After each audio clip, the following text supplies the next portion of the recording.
Hi, and welcome back to Biblical Theology, Exegesis, and Hermeneutics, where meaning is always context-driven.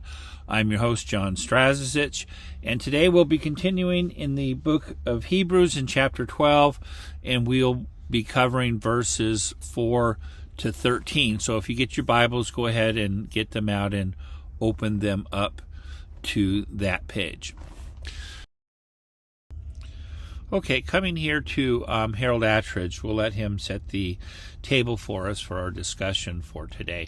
The situation of the addressees is now depicted with a new set of images, which may derive from another athletic activity, either boxing or wrestling, but which also evoke military conflict. The members of the community are now depicted not as in a race, but as struggling against an opponent, antagonizamenoi, another term at home in the martyrological tradition. The opponent is sin, hamartion, which had earlier, verse 1, been depicted as an impediment to the racer. The comment that the addressees have not yet resisted antikatestata unto blood continues the imagery of boxing. The image certainly conveys the note of mild rebuke, insofar as the addressees have grown weak and weary. Their reaction is decidedly premature, since they have not yet really begun to fight. It is also likely, however, that the image alludes to the persecution that the addressees have faced, lies in social ostracism and humiliation, not in martyrdom. This would be consistent with the specific reference to the addressees' experience. So I think here that basically what he's saying is that they haven't faced martyrdom, or the community hasn't faced martyrdom. So that is why he could say that that they haven't faced blood in their struggle against sin. And this isn't to put them down. It's just that they this situation hasn't arisen within the social dynamics of the imperial age, where it came to them facing martyrdom because they're Christians. Okay, now coming to this particular slide, we'll offer a translation. And on the next slide, we'll look at some structure. And so we're here in Hebrews chapter 12, verse 4. You have not yet resisted unto blood while struggling against sin.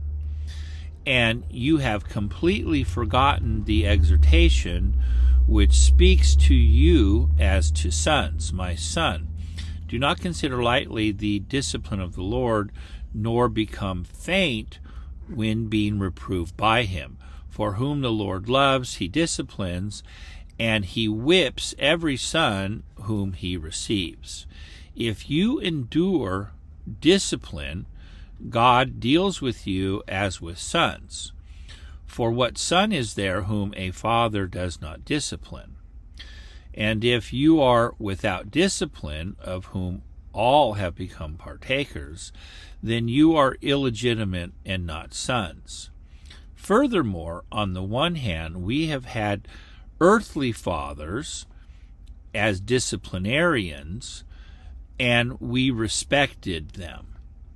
On the other hand, much more shall we not submit to the Father of spirits and live? For those on the one hand, for a few days, disciplined according to that which seemed best to them. But he disciplines for that which is beneficial, in order to share in his holiness. Now, no discipline for the moment seems to be joyous, but grievous, but afterward yields a fruitful piece of righteousness to those who have been trained by it. Therefore,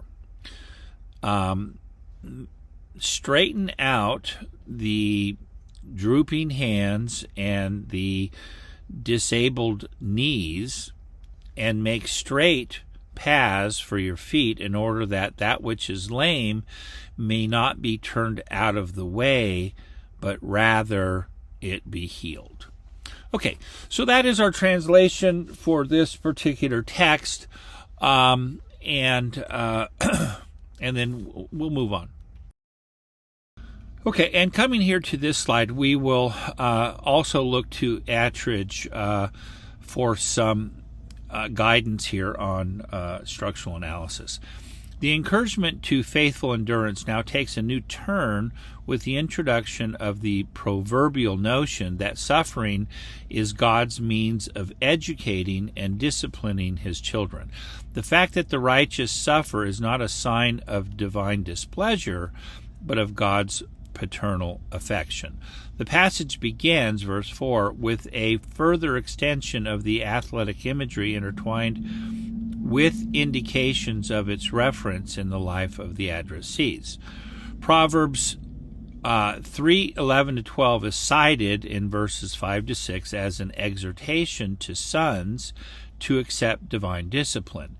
The homilist applies the text first by reflecting on the educative discipline that all fathers employ, that's verses 7-8, then draws analogies between human fathers and God in verses 9-10, stressing the superiority of the results of divine discipline. He then next contrasts the immediate sorrow that discipline action produces and its final fruit, verse 11. The athletic imagery resumed carries through the final exhortation, verses 12-13, to the addressees to brace themselves for the race.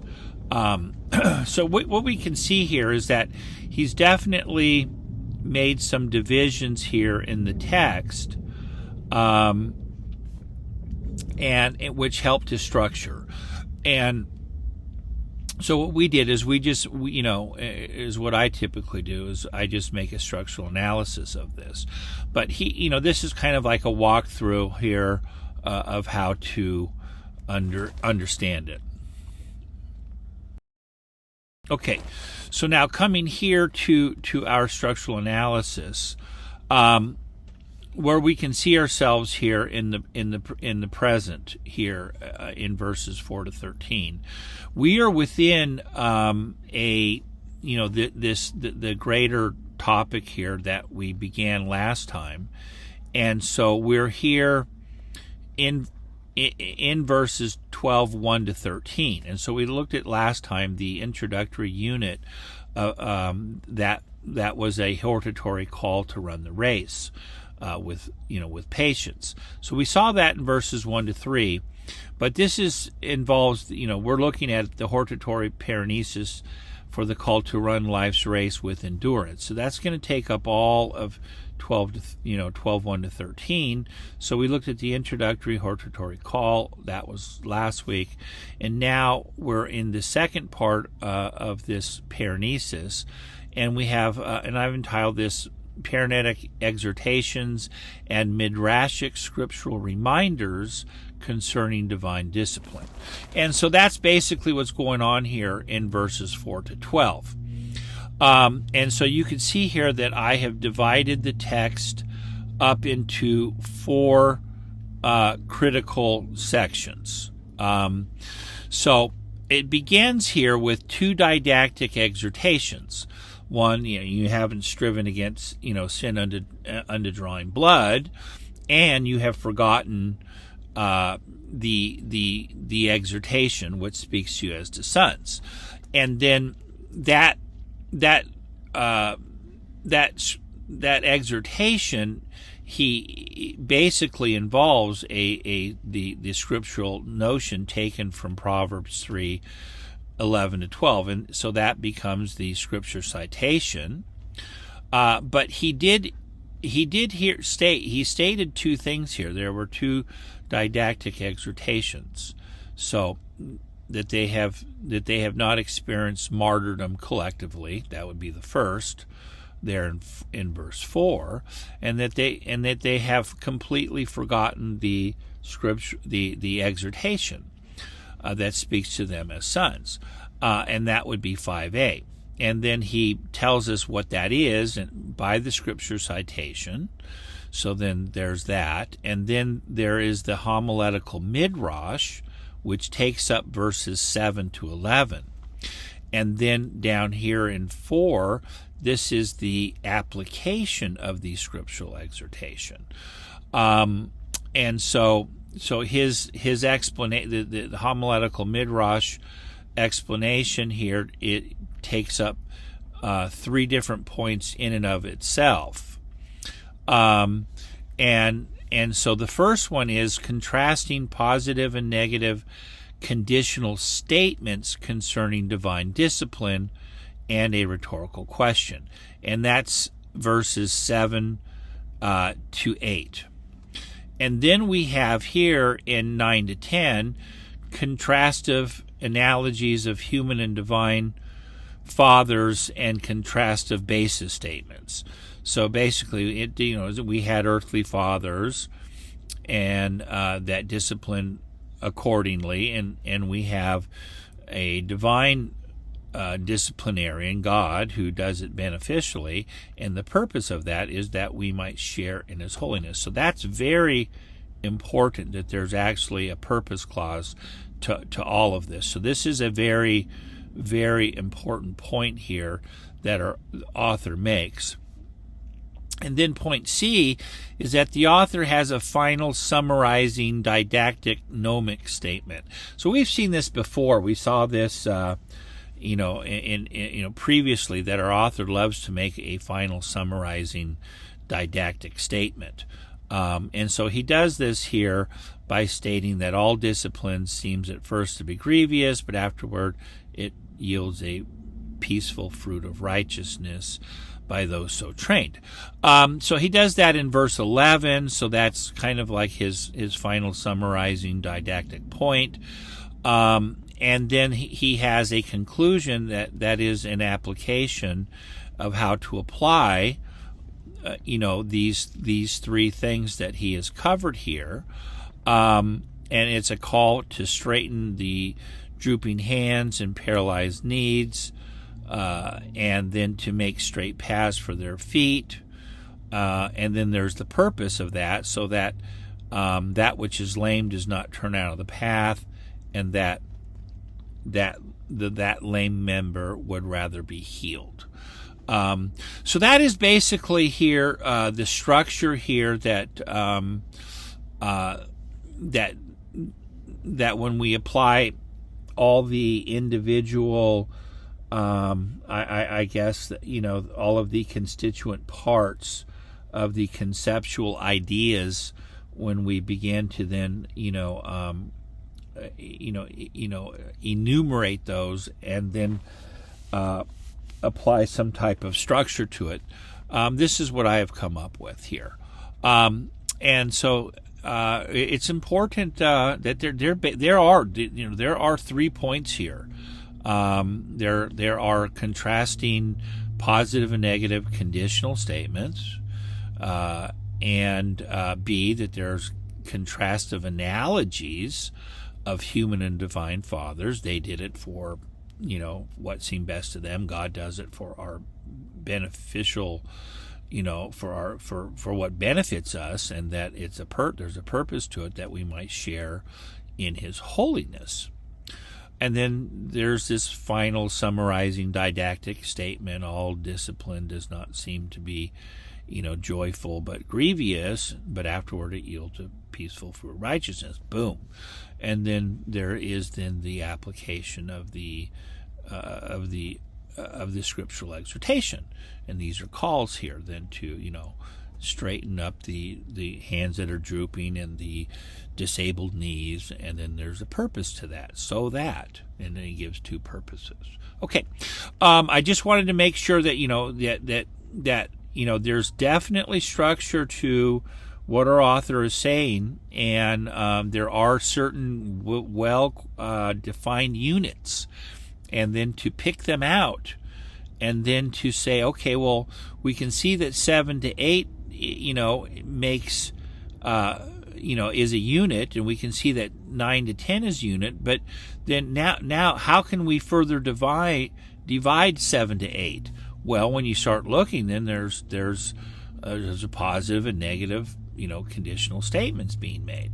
And then you come to 9, and then you see there are contrastive human and divine analogies, so that you then put, human, then divine, and then there's a basis statement, and then there's a purpose clause. Boom, it's all there. You just itemize it, and then there's this, summarizing final statement that he makes, this gnomic statement, and so he lists that there, and then there's the application. Boom, in verses 12 to 13, and then that can be further divided down into, there is the call, to straighten, the paths, and to, straighten out the drooping hands and the disabled knees, and then there's the 2 purpose calls. Boom. There it is. Very, very important, and it's you need to pay attention to the text and its logic, and then itemize it into its constituent parts. Okay, and coming here, before we come to verses 4 to 6, we're going to then preface this with a quote here from Thompson. In Proverbs 3:11 to 12, the author compares the discipline given by human fathers to the discipline of the Lord. Although paideia in Greek literature was the common word for education and culture that parents provided for their children, the term in the Old Testament commonly has an association with the chastisement carried out by parents in the course of raising children. And we can see this here in Proverbs 4:13, 13:24, 22:15, and so forth. The parallelism of Proverbs 3:11 indicates that suffering is the equivalent of being punished, elenkomenos here, and chastise as the phrase, he chastises every son. And this is mestigoi, which literally means he whips. Thus, the original context of Proverbs interprets suffering with the divine punishment that is analogous to a father's punishment of an errant child, maintaining that punishment is a sign of God's love. Okay, and this is very, very important for the current church, who doesn't think that God punishes or chastises or even whips here. And this literally means to whip. People don't think that God whips every child whom he receives. And so James Thompson is just here reminding us that the community to whom the author is writing to, they have completely forgotten the word of exhortation that speaks to them as sons. And so therefore he quoted this proverb to remind them that that theologically, they are deficient in how they think God treats them. Okay, now coming here to our actual text here, where we're going to look at the passage diagrammatically. I guess what I want to do here, first we need to see that when we come here to verse 4, that this comprises of a compound sentence joined by chi here. So the passage is making 2 points, okay, and then what happens after that, it goes into a relative clause here, which speaks to you as to sons, and then what is speaking to us as sons is in apposition to, and you have completely forgotten the exhortation, which speaks to you as the sons. And so then actually the quote from Proverbs is in apposition to this word of exhortation, and which comprises of a proverb and the basis clause for that particular assertion that the proverb made. And so that's basically the mechanics here. So we have a compound sentence followed by a relative clause and this quotation, which is an apposition to the second statement here made by the author here, that and do not, and you have completely forgotten the exhortation. And then he tells us what this exhortation is, and it's the quote from Proverbs. Okay, so now let's just come up here then, and we're going to isolate the very first statement that our author makes, because he's making 2 points here. And so we want to isolate that to see if there's somehow some type of if there's a difference between 1 and 2, or if they're both speaking of the same thing. And we will see that in our analysis. So it begins here with ante cot testata here. This is like a second aorist active here, second person plural. And it states that you, and he's addressing the congregation, you have not yet resisted. So upo here is in a verbial particle here, and it just means that you have not yet resisted unto blood.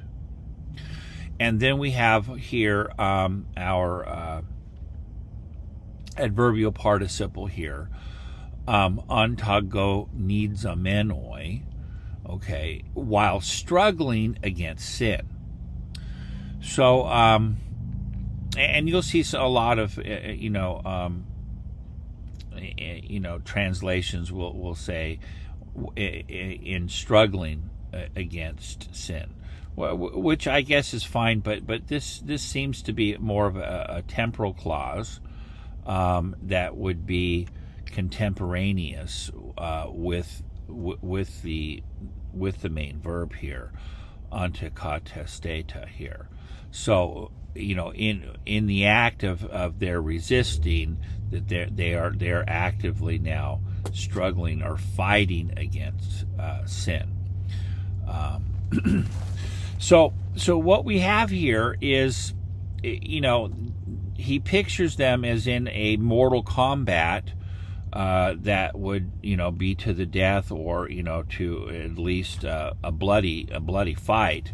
And so they're looking at sin as a mortal opponent. So something that stands as an opponent to them. So this is why scholars would say this. Now we're looking at the imagery maybe of boxing or wrestling that would have taken place in the ancient world, and that may be part of the imagery here that could come to mind. Now the second one, and you have completely forgotten eklanthanomai, you have completely forgotten the exhortation, okay, which speaks to you as a son, or addresses you as sons. And then we in appositional form, then he's going to then use the scripture citation as a cypher here for the appositional clause that takes up. Well, what is it that they have completely forgotten? What is this exhortation that they have completely forgotten? Well, it was scripture, and that speaks to them. So we can see that the Old Testament speaks to us as to Christians And that is how this author here is applying this to his audience, who are Christians. And he quotes Proverbs 3:11 and 12, and he's quoting. He's always been using the Septuagint here. And we'll see. We'll in our next slide we'll see a side-by-side comparison between the Hebrew text and the Septuagint translation. But our author then goes on to say, "Huia mu, my son, do not consider lightly the discipline of the Lord, nor faint when you are being reproved by him. For the Lord disciplines whom he loves, and he whips every son whom he receives." And that's just literally translating this. When Jesus was brought before Pilate, they whipped him. This is the same identical word that the Gospels use here, and so this is what the LXX translator here has chosen to use as a as his translation for the Hebrew text that lay before him. And I think we should go there. We'll go there now to our next slide. Okay, now coming here to this particular slide, we're going to see the difference here between the MT and the LXX. And there's quite a bit of difference here when we come here to the second distic here in line B, which would be down here in the Septuagint version. So we'll go ahead and we'll look at this particular proverb here. Musardonai beni al timos ve'al takots bitokakto ki et asher ye'ehav Adonai yokiak ukeav et bein yirtze. So what we have here is we have these two distichs, and we have here line B or line A here, and we have line B here. Do not despise, O my son, the discipline of the Lord, nor feel a sickening dread when you are reproved by him. Okay, so we'll just look at that, and we'll see here what happens in the Septuagint here. Okay, and we have line A here and line B here, and then it just, so note here that it just says "O son." Okay, it does not. The Septuagint does not have mu here. Okay, but when the author goes to quote it, he supplies the word mu here. Okay. You need to know that, but it is here in the Hebrew text, beni, okay, my son here. But remember, our author is not quoting a Hebrew forlaga. He's just quoting the Septuagint version, and that's what he's been doing all along here. So either his Septuagint version does contain mu here, this reading, or he supplied it. Okay, and that is up for debate, because there's other factors that would why I would say that here that we'll see down here. But it starts off here, my son, do not think lightly of the discipline of the Lord, nor faint when being reproved by him. For whom the Lord loves, he disciplines, and he whips every son whom he receives. Okay, so this line here is where all the big difference is here. and up here in this beat line B here, ukeav et bain yirtse here. All right, and we'll see this because so how do we get from and as a father, the son in whom he delights, to and he whips every son. So just looking here at ka'av et bain, all right. So what you if you do know a little bit of Hebrew, you'll know that ka'av that this could be a verb, okay. And ka'av just would be to to pain or to hurt, okay. And then he would be reading this at like something in the hifil, and we'll put something like vi yak eve, something like that, okay. And he pains, and then we're gonna remember here that the Septuagint here has panta huion. So that would demand et bain here that we would have to read kol, right? We're going to have to read in here kol ha bain, most likely. Something like this, ha bain, all right? So it would be vi yakiv kol ha bain yirtse. So it would be something like that. So that would definitely, see, when it comes here to kol ha bain, that would mean that we're having there's a different Hebrew forlaga. And so if there was a different Hebrew forlaga that contained kol bain, it may also have contained, here for beni, it would have contained, hui mu. It also could have had that reading. So I just want you to understand that there are some differences here in the between the Masoretic text and the Septuagint text, and that scholars have long surmised that there's some other Hebrew forlaga that we're not aware of. So I just want to bring that to your attention. But I guess when we're looking here at our text that is going to be before us here, in that our author quotes the Septuagint text here. So it's going to read back in Hebrews, "My son, do not think lightly of the discipline of the Lord." Okay, that's line A. So then what does line B say? "Nor faint when being reproved by him."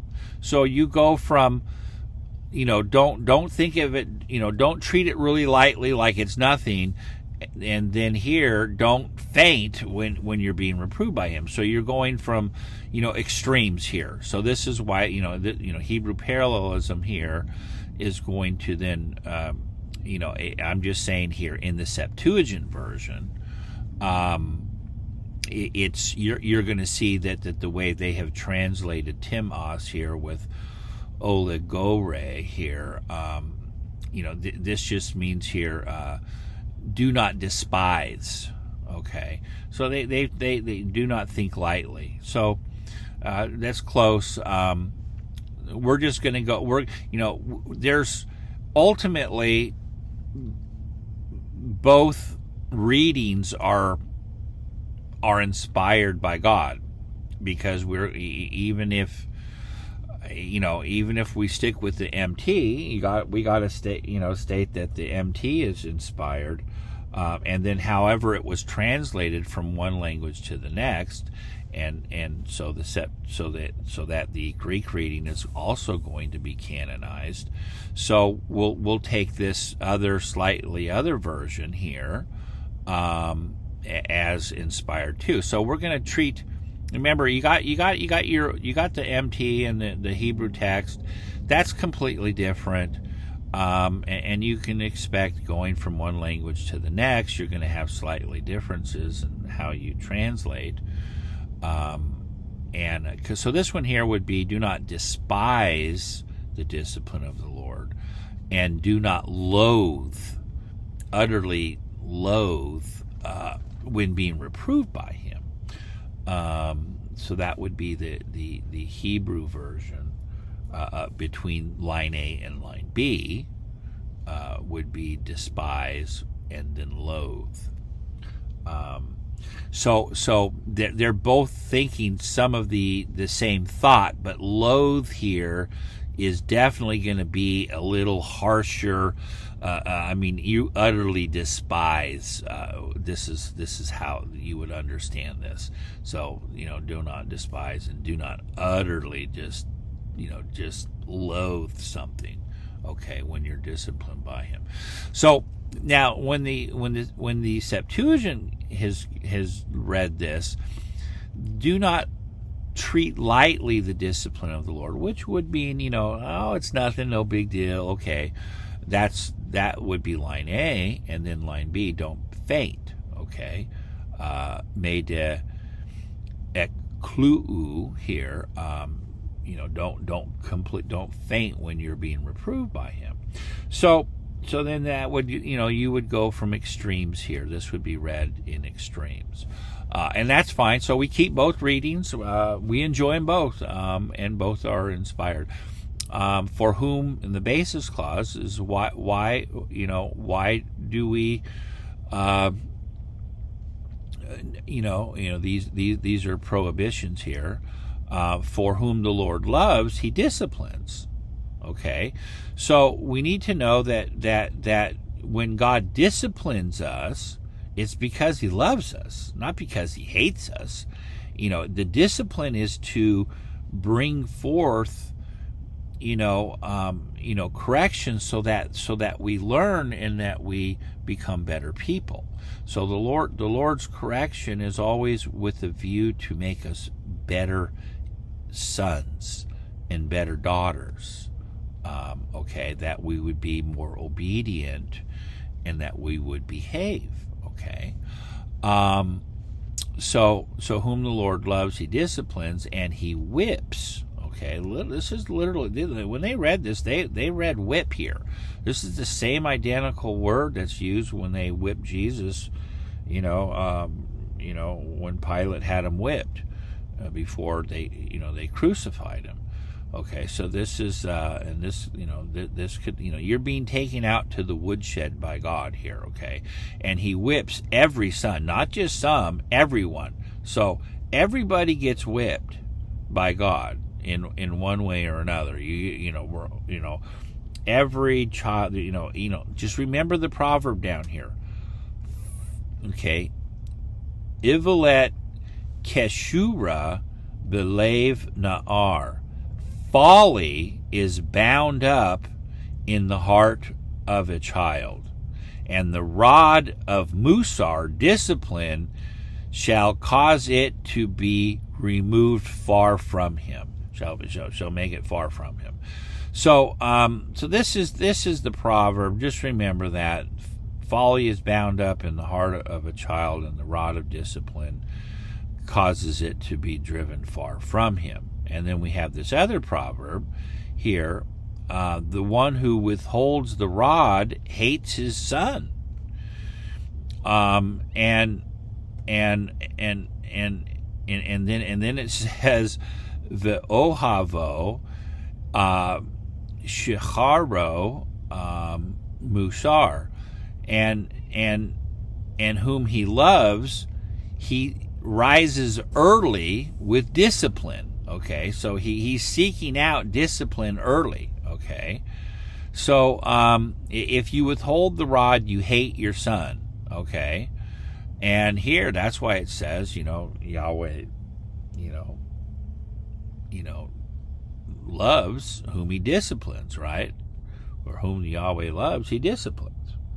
So this isn't the, we don't take our instructions from Dr. Spock, and nor do we take anything from modern culture.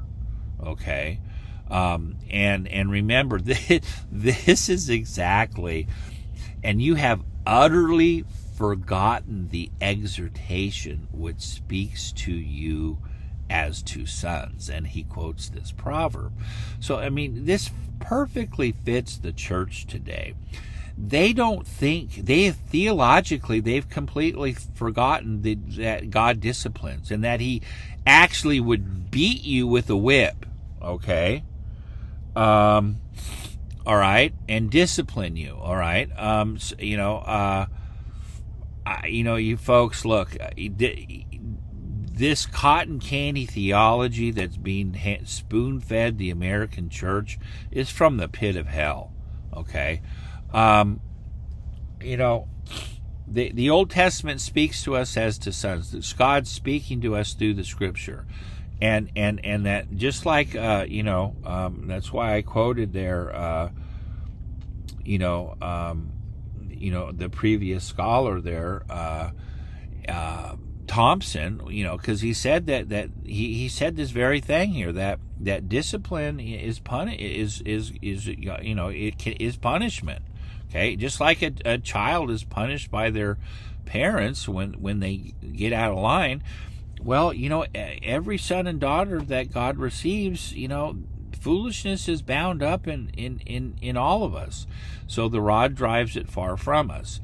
And so God doesn't just whip to whip. He only does it in extreme moments when you get really out of hand. Okay. So don't think, whatever God does, his discipline is because he loves us and he's trying to make us behave and become good sons and daughters that represent him well. Okay. So you got to get the bigger picture is that it's motivated by love, and as we'll see further down, if God didn't discipline you, then you would be considered a bastard. Okay, now coming here to this slide here, we'll diagrammatically look here at what's going on. So what we just covered before this, we covered the two didactic assertions concerning the struggle against sin, and we saw that in verses 4 and 5. That the first assertion that he made was that they hadn't yet struggled against sin unto blood, and then secondly that they had completely forgotten the exhortation, which became a cipher for the quotation of the proverb. So now when we come here to verse 7, we come into something that we're going to call the homiletical midrash on Proverbs, and that's going to be verses 7 to 11, and then the first part of this is in 7 to 8, where we have these two comparative conditional sentences, and we also have a rhetorical question as a basis clause. So we have a positive here conditional sentence in verse 7, followed by this rhetorical question serving as a basis clause, and then in verse 8 we have a negative conditional sentence. Okay, so this verses 7 and 8 comprise of basically three different points, and we can just simply divide our analyses accordingly, and so we'll begin here in verse 7 here, and we'll begin with the protesis here. If you endure discipline, God deals with you as with sons. For what son is there whom a father does not discipline? But if you are without discipline, of whom all have become partakers, then you are illegitimate and not sons. Okay, so we can see here that, he's, just like I stated, we had a positive conditional sentence here. If, right here, if you endure, paideon, if you endure, discipline, then God deals with you as with sons. And then he goes into this leading, basis clause that is a rhetorical question for what son is there, whom a father does not discipline. So they're basically the answer to that question. Well, there is no son. Every father disciplines their son, of course. Okay, and then we come here then to the contrast, but. And then we begin with the protesis. If you are without discipline, and then of which all have become partakers, then you are illegitimate and not sons. Okay, so then that then breaks down our unit here. So this is analgesis. He gives a positive one. And then he gives the leading rhetorical basis clause that would support the positive one. And then he has this negative clause. But within the negative clause, we have this this relative clause, which would negate it, because it's basically saying, that because haste here, which here, it refers back to paideia. So the sentence, if it didn't have this, this particular clause here, this relative clause, it would be, if you are without discipline, then you are illegitimate and not sons. So then there's your positive. This is your negative. This is definitely your negative example. But he wants to negate that thought by stating here. And that we're to understand that we are not illegitimate and we are sons and daughters. But if we were without discipline, then that would prove that, we have no discipline, and we are illegitimate, and that would make us not sons. So you'd be a bastard. So so that is. This is how our authors, in engaging his midrashic homily here on the proverb. So he's by using analgesis, okay, the use of analogies to explain things. That's what he's doing here. So he has these two conditional sentences, one positive, one negative. But he's reinforcing that by the way, just to make sure, we have all become partakers of discipline. Okay, and so this is his first way in which he's beginning his homiletical midrash, is by the use of analgesis, with the use of these analogies. Okay, now coming here to verse 9, we can really see the genius of our author and his rhetorical skills here. We can see here that we have a men de construction, first of all. And then we can see that we have two compound sentences. We have a compound sentence here for the men, and we likewise have a compound sentence here for the de.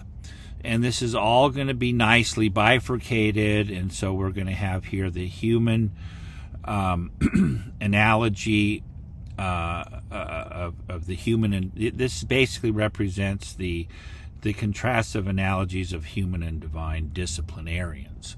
So the men part is taking up the human side of the contrast, and then the de is going to then be the divine.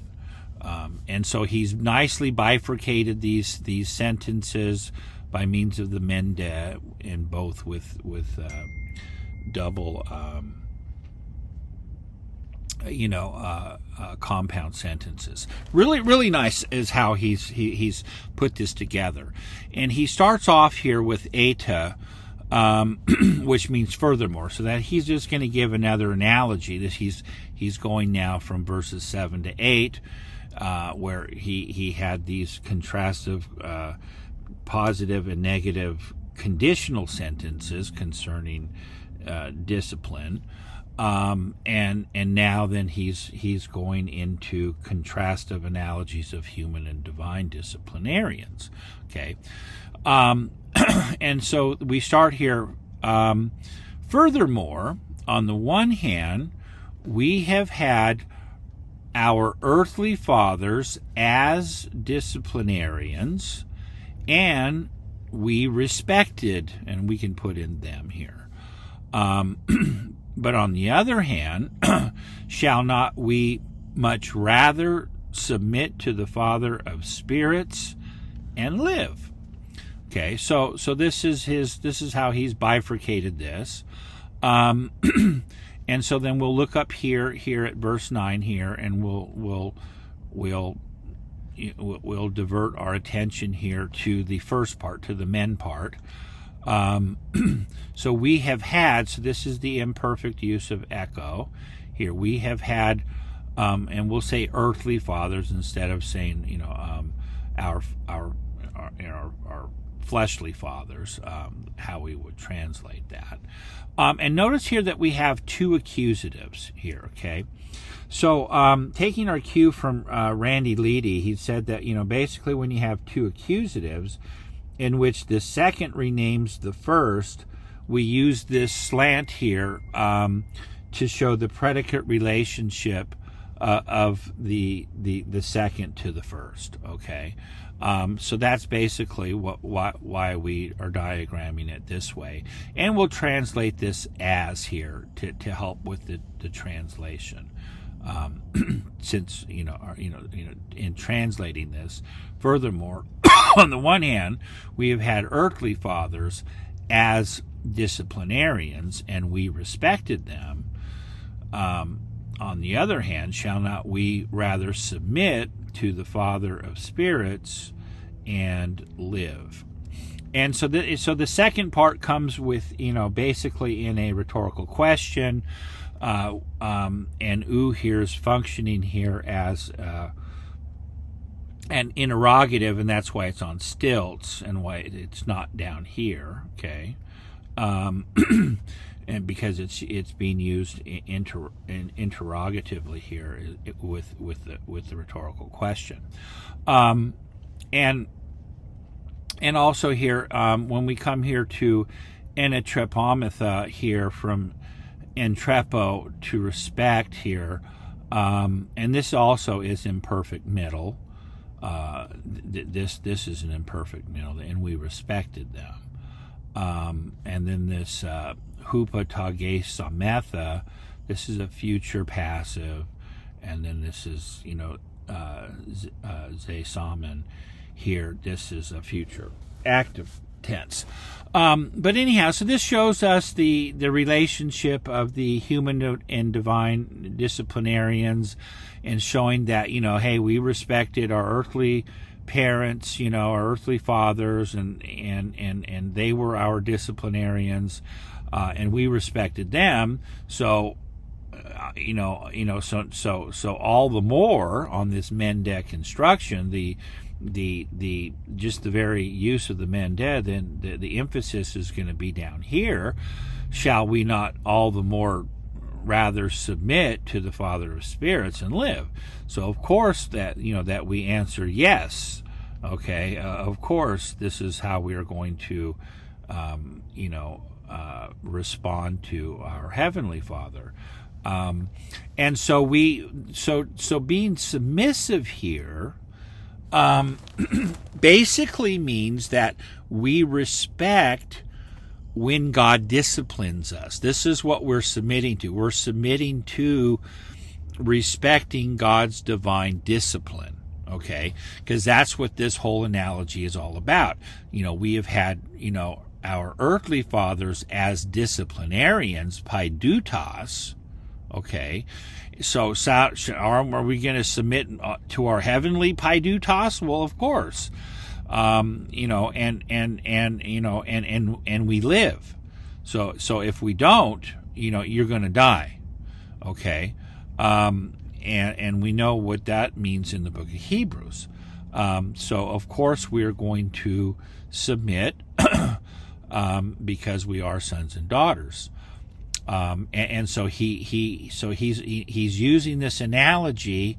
Remember, analogesis is very effective. We always use analogies. Preachers always use analogies. So the Scripture also does likewise, uses analogies to explain the Scripture.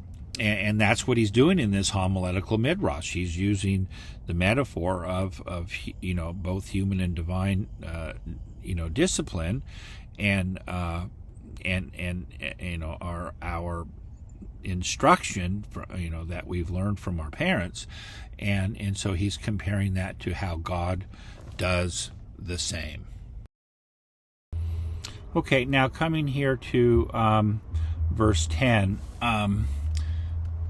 we can see here that this verse here is functioning as the basis statement for verse 9. So it's functioning as the basis statement for the comparisons of the earthly and divine disciplinarian. So here, and remember our author here, we can see that he's continuing in his Mende construction. So he's bifurcating his thought here, and human above and divine below here, for this construction, just as before. So we'll continue. For on the one hand, they were disciplining for a few days according to which seemed best to them. But he, on the other hand, disciplines, so we should probably turn this imperfect into a present tense, so it's just paidue. That seems to flow a little bit better. But he disciplines for that which is beneficial, so as to share in his holiness. So that's the purpose. This is where your theological cache lies from all of his homily. His homily comes down to this point here, and the reason for God's divine discipline is in order that we may share in his holiness. And that's how to, that's how we are, that's how we become holy, is that we, we learned, we learn from what we are disciplined by. And it instructs us how to act and behave so that we look like God's children, like his sons and daughters should. And so this is what God is doing in our lives, just like our parents were, they were doing that which seemed best to them, so that we would, be good sons and daughters to represent the family. So likewise, God is doing the same, but it is for that which is beneficial. So you'll notice here that these are substantive neuter participles here in both of these prepositional phrases here that are descriptive of the discipline of our both the earthly fathers and heavenly Father. But as we said before, this here is the purpose clause eis ta, and plus the infinitive shows purpose. And so that's what God is that's the purpose in that revolves around God's discipline, is so that he's making us look like him, making us look like his son. So we are beginning to share and partake of God's holiness, and he's serious about this, and we can see that in how God has fathered us and instructed us along our lives as we have lived according to his principles. Okay, so now coming here to verse 11, now we come to his capstone statement, where he offers his summarizing final didactic gnomic statement. And again, remember, this guy, our author loves the Mendel constructions, man. I mean, this guy is just, he's into analgesis. So everything is bifurcated in his thought, which is really good. I mean, God's inspired him to do this, but this is his talent as a rhetorician here. And de here is functioning as a transitional particle here. So we're going to translate this now. So that would be the absolute best way to translate de here. Now, no discipline on the one hand for the moment seems to be joyful but grievous. But on the other hand, afterward yields a peaceable fruit of righteousness to those who have been exercised by it. So this here, we can see how it bifurcates. It's just showing that discipline for the moment, that it does not seem to be joyful but grievous. But afterward, after that, we've been taken down the road of discipline, and we're able to see how we are supposed to behave. Then it yields a peaceable fruit of righteousness, and so that we know how to react to the world. We know how to react to situations. We don't need to become overly heated or too excited. We need to be able to face every trial and say, well, okay, God, what can I learn from this? How do I respond as a responsible son or daughter of God? So that's so if we approach our trials and the discipline and the instructive moments of life that we all go through, this is the mindset that's going to help us to understand how we are to move forward and to grow in life, so that we become partakers of our Heavenly Father's holiness, just as as the last verse had stated. Okay, now coming here to verses 12 and 13, we're coming to our conclusion of our author's Parenesis here. And so with these verses, he comes to his application, okay? So what we had there in verses 7 through 11 was his homiletical midrash of his Exegesis on divine discipline, stemming from his homily on Proverbs chapter 3 verses 11 and 12.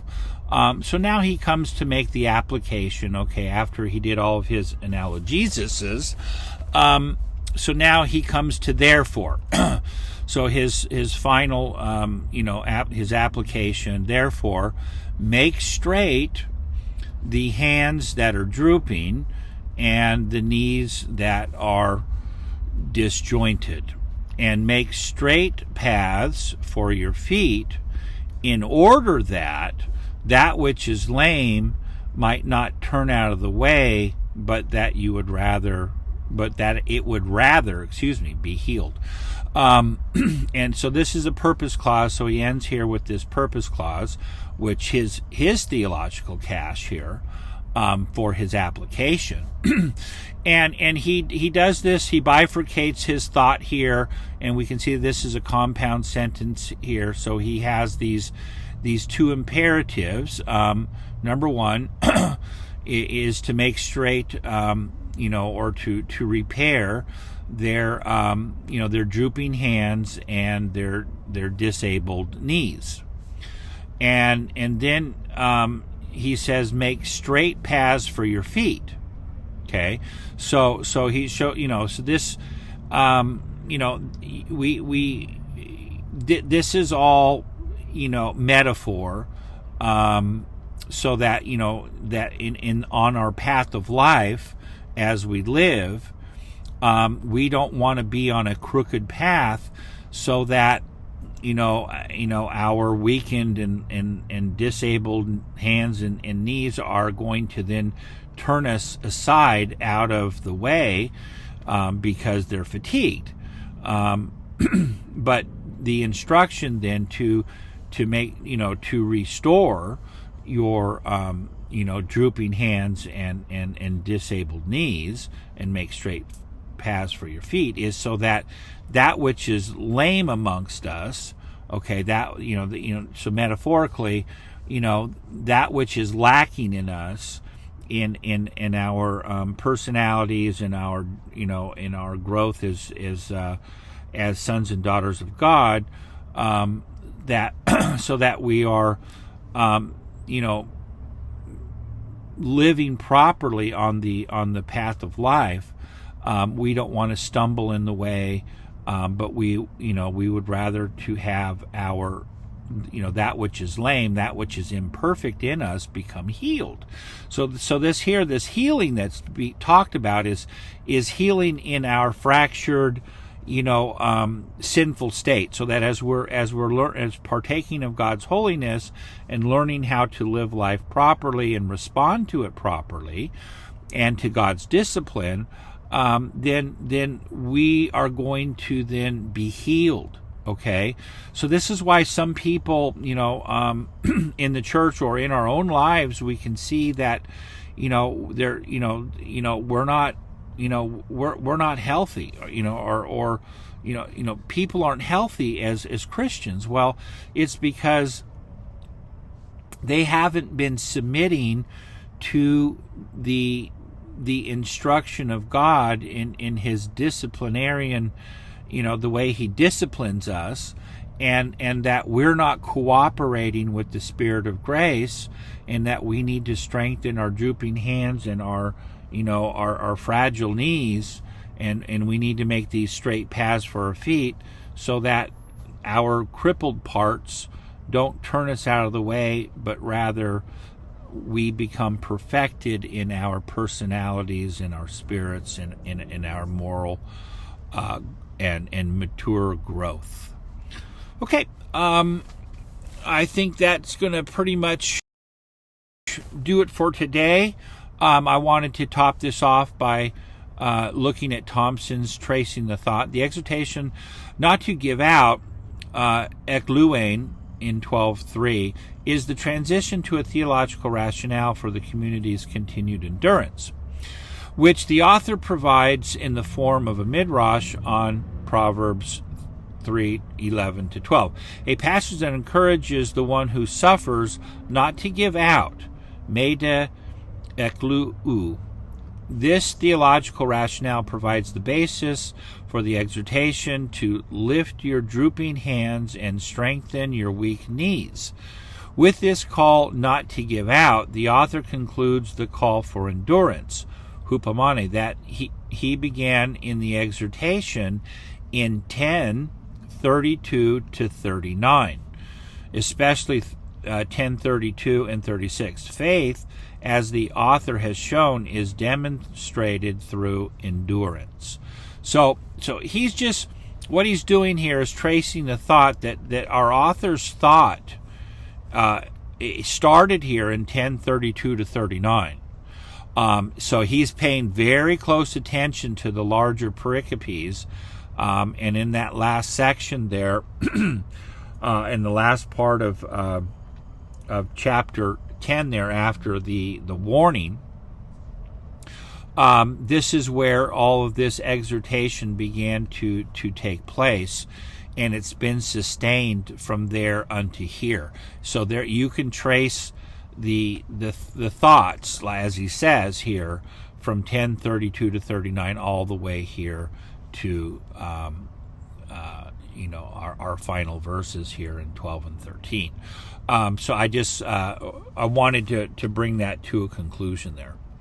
Okay, this has been Biblical Theology, Exegesis, and Hermeneutics, where meaning is always context-driven.